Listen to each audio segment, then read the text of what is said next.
வேதம் சொல்லுகிறது, கர்த்தர் நமக்கு இடம் உண்டாக்கினார் என்று சொல்லி அந்த இடத்திற்கு ரேகோபோத் என்று பெயரிட்டார் என்று ஆதியாகம புஸ்தகம் 26ஆம் அதிகாரம் 22ஆம் வசனத்தில் வேதத்தில் இப்படியாய் சொல்லப்பட்டிருக்கிறது.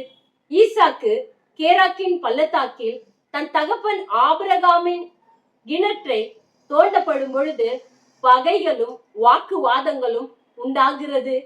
ஈசாக்கு யாரையும் பகைக்கல, வாக்குவாதமும் செய்யல.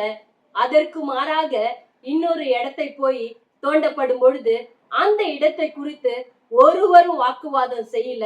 அந்த இடத்திற்கு தான் ரேகோபோத் என்று பெயரிட்டார். ரேகோபோத் என்றால் தொடங்கிவிட்டது என்று அர்த்தம்.